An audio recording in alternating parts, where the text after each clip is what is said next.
AVM coaching centre Kotananduru మీ పిల్లల బంగారు భవిష్యత్తుకు భరోసా ఇచ్చే ఏకైక సంస్థ మన ఏవిఎం కోచింగ్ సెంటర్ కోటనందూరు. అతి త్వరలో న్యూ బ్యాచ్లు TET plus DSC, EAMCET, POLYCET, APRJC, Sainik, Navodaya. AVM coaching centre Kotananduru.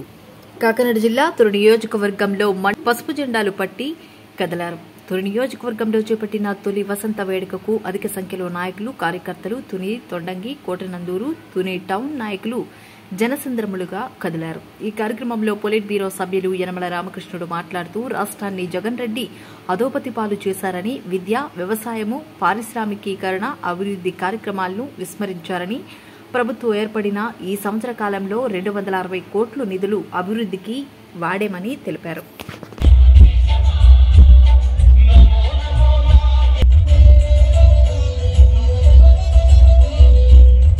ప్రోత్సాహం పైనుంచి కేంద్ర ప్రభుత్వం నుంచి మోడీ గారు మనకు కావలసినటువంటి నిధులు శాంక్షన్ చేస్తూ ఉన్నారు.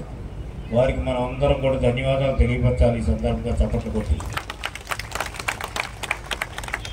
రెండోది వచ్చేటప్పుడు పవన్ కళ్యాణ్ గారు యువతకే కాకుండా మన రాష్ట్రానికి ఒక స్ఫూర్తినిచ్చినటువంటి ఒక ప్రముఖ సినీ హీరో, జనసేన నాయకులు.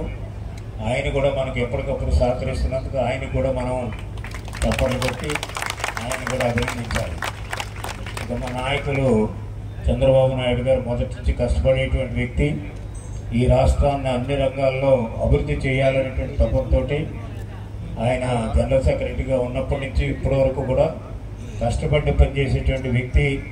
ఈ రాష్ట్రాన్ని ఒక స్వర్ణాంధ్రప్రదేశ్గా తీర్చిదిద్దాలనేటువంటి ఉద్దేశంతో విజన్ 2047 ఒక విజన్ తయారు చేయడం జరిగింది. ఆయన తయారు చేసి నియోజకవర్గాల్లో కూడా విజన్ 2047 విజన్ తయారు చేయమన్నారు. మన నియోజకవర్గాన్ని కూడా ఇప్పుడు తయారు చేస్తూ ఉన్నాం 2047 విజన్. అంటే 47వ సంవత్సరం గట్లగా 2047వ సంవత్సరం గట్లగా ప్రతి నియోజకవర్గం కూడా స్వర్ణ నియోజకవర్గంగా, స్వర్ణ ఆంధ్రప్రదేశ్గా తయారు చేయాలనేటువంటిది మన కూటమి ప్రభుత్వం యొక్క ముఖ్య లక్ష్యం. ఎందుకంటే ఇది చాలా ప్రధానమైనటువంటి లక్ష్యం. ఒకప్పుడు విజన్ 2020 తయారు చేసాం. ఆ రోజు నేను ఫైనాన్స్ మినిస్టర్గా ఉన్నాను. విజన్ 2020 తయారు చేసినప్పుడు 96లో అప్పుడు ఇట్లాగే కొంతమంది వ్యతిరేకించారు. అదేవిధంగా 2020